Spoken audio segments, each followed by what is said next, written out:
imagine you're dreaming and you realize that you're dreaming and you're walking through an old city, say it's bustling with people. You go into this marketplace and you find a cart where they're selling vegetables, and you start getting into an argument with the vendor. If you stop and think about that for a second, it's kind of a strange thing, because this person you're talking to and having an argument with is seeing things from their own point of view, and they're opposing yours, and you're having this debate. But what's really going on there? I mean, all of this stuff is happening inside your head, right? So what's up with that? So there was a researcher named Paul Tholey who actually researched this back in the 80s. And what he did is he took a bunch of lucid dreamers and had them do their thing, do the lucid dreams, and ask the characters that they encountered there questions to determine whether or not those characters had some kind of consciousness. So lucid dreaming is when you're aware that you're dreaming and you're able to stay in the dream. That's the only way that a study like this could be done. Now, granted, this is a difficult question because we're getting into some metaphysical issues here. How can I know for sure that someone else is actually conscious the way I am? Well, we can't know that for sure, but if we just set that aside and basically take it on the behavior level and see where it goes, it actually yielded some really interesting results. So what they were wanting to know was, when you encounter a dream character, do they just repeat stuff that you already know, or is it possible for them to show you or tell you something that you didn't know? Because that would really be interesting.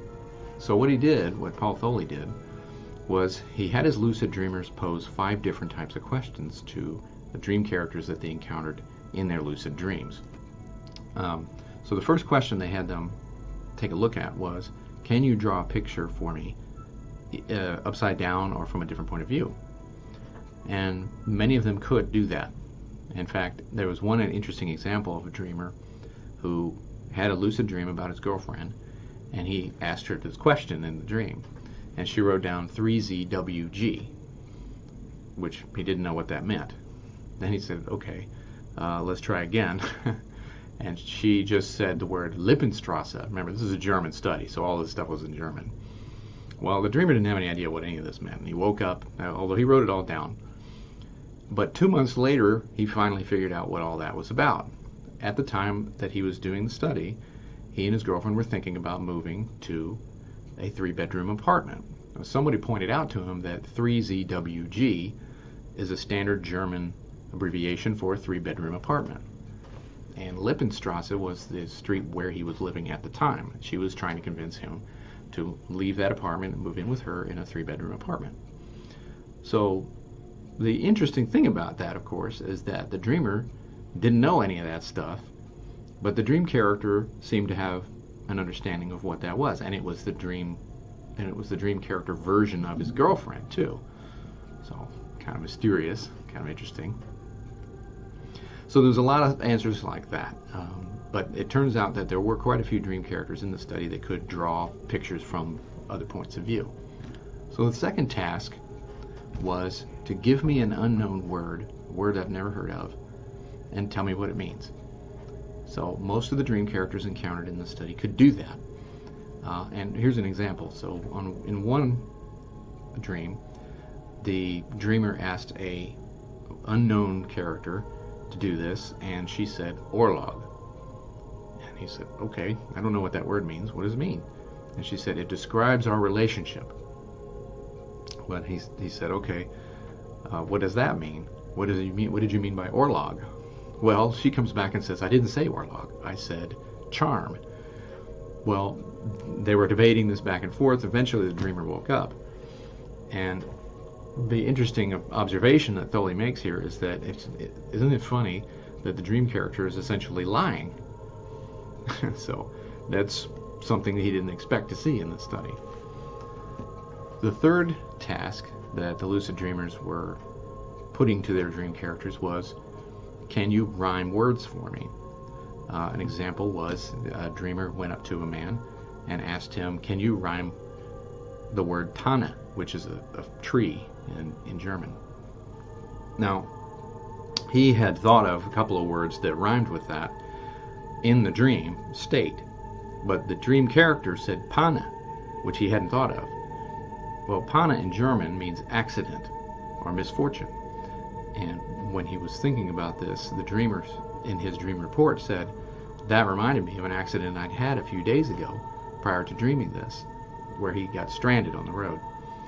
Now, my question as I was looking at that was, could that have been in the dream lag effect time frame? Most likely it was. And if you'll remember, the dream lag effect is that between 5 and 7 days after you dream about something, there's actually an increase in likelihood that you'll dream about that event. So, who knows? But in general, dream characters could rhyme words that the lucid dreamer posed to them. The fourth task that they were to put to their dream characters was to create a rhyming verse about them. Now, if you look through some of the reports, they're pretty funny, because some of them, the dream characters would tell them to get lost or, that kind of thing. But when they did do it, they actually were able to cook up some pretty funny rhymes. And in fact, sometimes dream characters did it in other languages that the dreamers were not very familiar with. There wasn't any reports of anyone coming up with a language that they had no familiarity with. That would have been really remarkable. Also, it would have been really difficult for them to remember that. But anyway, in fact, one example was a child doing this. The dreamer asked a child dream character to do this, and the character did a rhyming verse, but made up a word to fit into the rhyme. So that was kind of funny. And then the fifth task that they had to do was to give dream characters a bunch of math problems, just basic arithmetic problems, to see how well they did.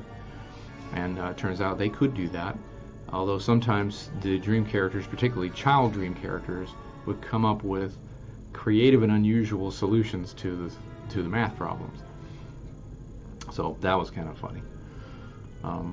Another result, though they weren't looking for it, but they did notice it in the dream reports, was that if you were a lucid dreamer and you encountered the same character more than once, and if you had some kind of conflict with that character, the dream character remembered it and would try to avoid the dreamer by pulling the hood up or trying to evade the dreamer in various different ways. And they were pretty good at it too. So that was an interesting result. So in general, they did behave as if they had intentionality, memory, emotions of their own. So it's a pretty interesting result. So the interesting thing about all this is that it does reinforce our earlier point about the fact that dream characters and narratives are not constructed by the dreamer themselves, which means something else in the mind is. Now, I often tell my residents and students that I give lectures to, and other folks that attend my talks, that if that doesn't bother you, you haven't thought about it enough. Because it's really kind of spooky if you think about it. Something in there is conjuring up all these different consciousnesses that are not yours, and they have their own set of knowledge base. Presumably they're all drawing from the same, body, but who knows, right? So you'll remember that these were lucid dreams. Now, if you have any experience with lucid dreaming, you know that oftentimes you'll be dreaming without lucidity and then realize that you're dreaming, and then, in other words, you become lucid. Well, one interesting result from this study was that many of the dream characters knew that the dreamer was dreaming before the dreamer did. They would make comments or remarks or behave in a way that revealed that they knew that the dreamer was dreaming. Pretty interesting.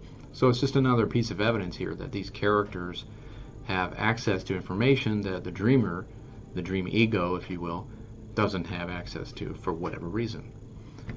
So this is yet another interesting reason to take a really close look at your dreams